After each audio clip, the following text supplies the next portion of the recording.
Join me today as we talk about the necessity for internal consistency even in fantasy and science fiction.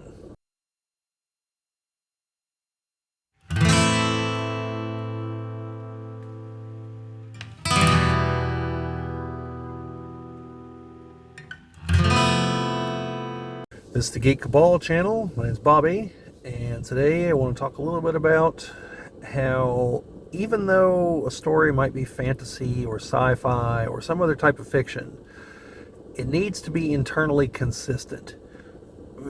For the most part, there are some stories where that is a feature that it is not. That would be something like The Simpsons, which is a cartoon, but also sometimes acts like it's a cartoon. In other words, cartoon physics apply and things like that. So, barring a scenario like that, that's what I'm talking about. And I kind of thought about this for a few different reasons. One, I see people attempt to make arguments online whenever they're trying to explain that, well, X doesn't make sense in a sci-fi setting, like in Star Wars, for instance. And inevitably, someone will say something really dumb, like, well, it's fiction, it's all made up. It's like, well, yes, it is all made up, but no, that doesn't make it acceptable to just make things up. Like, there needs to be a level of internal consistency. And so, you see this, I see this in various things. But again, I see it a lot with Star Wars. Whenever people try to explain things, like a recent example I came across. I came across a YouTube short. I didn't save it, so I can't point to it. Talking about, I believe it's called a Starhawk. That is a ship for the Rebellion in Star Wars. Now, assuming I remember the name correctly, the Starhawk is made of the remains of Imperial Star Destroyers. I think it takes 3 of them, if I remember right. So, this ship did not debut until after the Battle of Endor. Okay? So, after the Battle of Endor, the Empire still controls 2/3 of the galaxy. So, where are the rebels? Where's this production facility? Where's the rebels sitting around like, we need a new ship and drafting plans that involve capturing Star Destroyers, taking them apart, and then building this other ship, which has less combat capability than the Star Destroyers that make it up, when they would have been better off just keeping the Star Destroyers. And that's one of those things where, that doesn't make any goddamn sense. The ship looks kind of cool. Conceptually, it's kind of cool. Could have fit in the old EU if they ditched that whole Star Destroyer baloney and say that they built it years after the Battle of Endor, once they actually had some shipyards and some resources at their command. Because when you see the Rebel fleet in Return of the Jedi, that's it. That's the fleet. If they lose there and the fleet gets wiped out, there's no backup fleet. Meanwhile, what you see for the Empire, that's nothing. That's not even a fraction of a percentage of the Imperial fleet. The Empire has 25,000 Star Destroyers. Okay? I don't even think there's 25 at Endor. I'd have to count, but I don't think there are. Okay? So there's not even 1/1000th of the Imperial fleet there. Meanwhile, that's the Rebel fleet. Which, this spins into the larger, this is why the narrative that Disney has created is just absolutely goddamn stupid.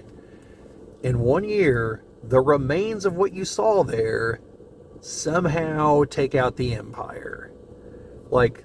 That's just utterly preposterous. And this is what I'm getting at. That does not make any internal sense whatsoever. Every sector fleet could declare itself on its own and they could all start fighting among themselves. The rebels still could not win, even if the Empire were only fighting itself, because at least one group will have a big enough fleet to just sail in and wipe out the rebels. Full stop. And that's why in the old EU, it took them years after the Battle of Endor just to make it to Coruscant.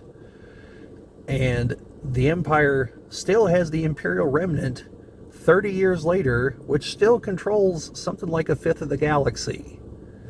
I mean, hell, 120 years later, in I think it's the Legacy era is what it's called, like, the Empire manages to seize control of Coruscant again. I mean, it's just mind-numbingly stupid. And yet you'll get people like, well, it makes sense because it doesn't matter what they say after that point. Like, there is no logical possible reason for that to happen.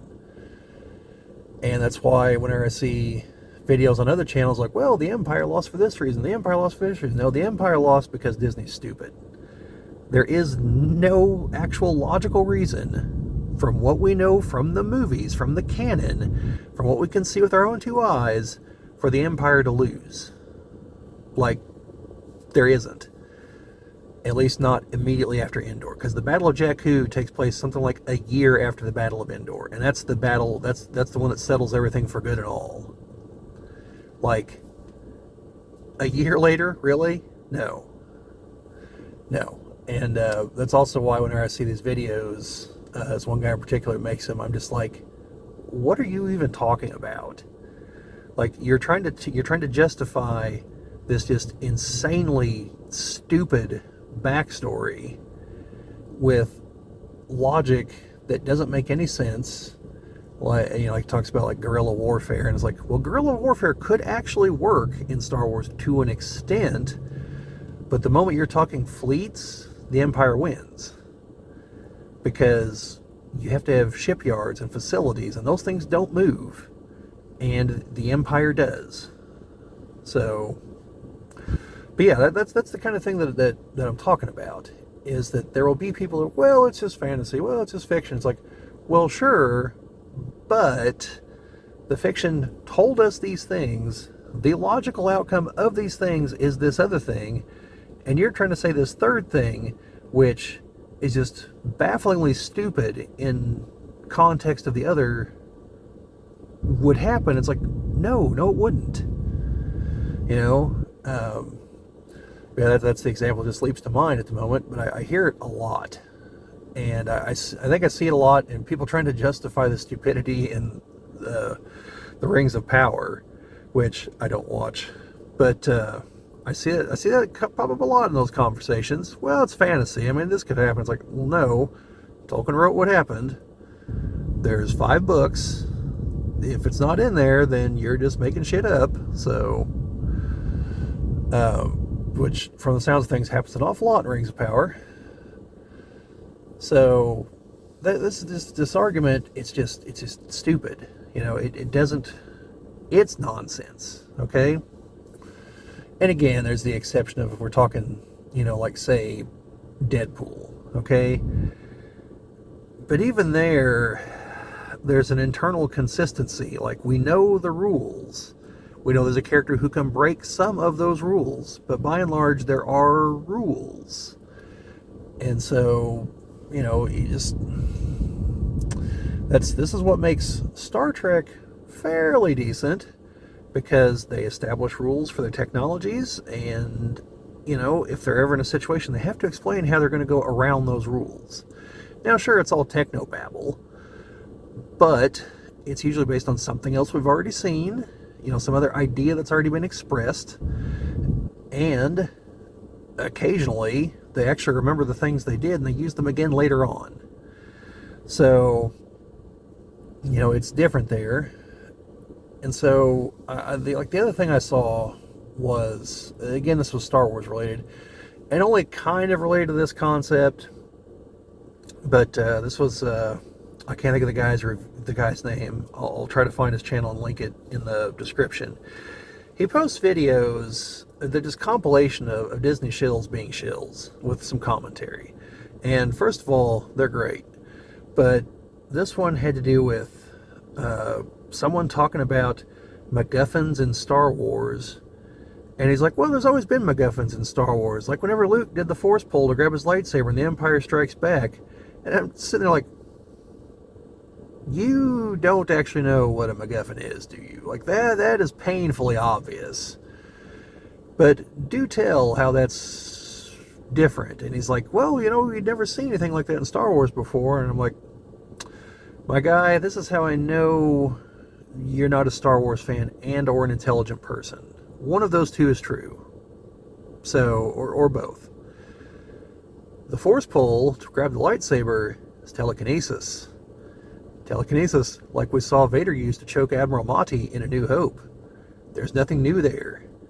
And he's like, oh, we're seeing Ben as a Force ghost. I'm like, well, I'll grant seeing him as a ghost was new, but at the end of A New Hope, Luke very clearly heard him telling him to use the Force. And he heard him, like, you can see he's like checking to make sure he can hear things. That wasn't like a memory or something. That was Obi-Wan speaking to him from beyond the grave. Seeing him as a Force ghost is an extension of that concept. And then, Luke and Yoda seeing the future. Well, that's what Obi-Wan was training him to do with the little floaty thing, trying to block the blaster bolts, to see them coming before they happen. There were no new things in an Empire. There were logical extensions of what we'd already seen. And so, that was just dumb. But, no, you can't... So his point was he was trying to say that, the sequel trilogy should be able to get away with just making things up. So did Empire Strikes Back. And it's like, no, it didn't. Sorry. Did not pass go. Did not collect 200 space bucks. Or Imperial credits, I suppose. But yeah, so but that's the basis for that kind of argument is, well, it's fiction, so what does it really matter? It's like, well, it matters because of the concept of narrative, of structure. If you don't have those things, like, it's fine if you have things that are different from reality. That's fine. Any kind of fiction has a buy-in, so to speak, okay? But once you have that buy-in, then people expect everything else to more or less go the way we would expect it. And, like a good example of this was on The Big Bang Theory. Sheldon is trying to explain to, oh my god, I can't think of her name, Katie Kwaku's character's name from across the hall. Doesn't matter now, I'm going to keep going. God, I haven't watched the show in years, so that probably explains it. So he's trying to explain why it's preposterous that Superman and Superman the movie, Christopher Reeve, would catch the helicopter that's falling the way he does. And she's like, oh, right, well, because obviously he's an alien from Krypton, so it's fake. And he's like, no, let's concede for a moment that he's an alien from Krypton. He looks the way he does. He gains his powers from Earth's yellow sun, and his powers are what they are supposed to be. He's like, let's concede all that. He's like, it still doesn't make any sense. And she's like, well, why not? And he's like, well, given his insane density, his arms would basically be like hot knives through butter and just cut right through the helicopter. He wouldn't be able to stop it because of his strength differential and density differential and everything. And so, in other words, what he's saying is, even if we concede the fantastical, we still expect physics to come into play. And if they did, this is what would happen. And so that's kind of the counter to what I'm talking about. So, like, in Star Wars, if something blows up, you expect anything near it to be blown up with it, or if someone gets stabbed with a lightsaber, for instance, you expect them to die. Like Qui-Gon had the decency to do, and like everyone in these Disney shows. Although I suppose I shouldn't complain too much. In that same exact movie, Maul was cut in half and survived, so... But my point being, this whole, like, oh, it's just fantasy, so anything can happen, and it's totally fine. No, that's totally bogus. That is not how things work, and if you think that way, you are an incredibly poor critic. So, although if you aren't a critic, I suppose it's up to you how you want to interpret these things. But for those of you who are out there like, oh, well, I like this show, but all these other people don't. And I wonder why. And you hear that, like, well, X, Y, and Z shouldn't have happened based on A, B, and C we were told earlier, and you just brush it off. Well, most people don't. And that's, because otherwise there's no reason to become invested in anything. because if the setting doesn't have a sense of logic to it, then anything can happen, and if anything can happen, it doesn't matter what happens. It's pretty much that simple. Like any horror movie, like any zombie movie. Okay, we'll concede that zombies exist, that they can only be stopped however they're stopped in the movie. Typically, it's destroying the brain or severing it from the rest of the body, and that they are compelled to eat people, and that people who are bitten and or die, or however, whatever the rules that they establish, will also get up and be more zombies. We concede all that. So with that in mind, if a zombie bites somebody, blood better be spraying everywhere, because they're trying to eat them. That person should die from it, if that's part of the rules of the setting. And then rise again, if that's part of the rules of the setting. We don't expect them to be like, oh, well, that tickled. Like, no, there should be a chunk missing from you, and blood spraying everywhere, and all the other things that go along with having a bite taken out of you by a human being. And we still expect that, even though clearly one of the fundamental forces of the universe, like death, has been disturbed somehow, that we still expect gravity to work. We still expect the sun to rise and set every day, and so on and so forth.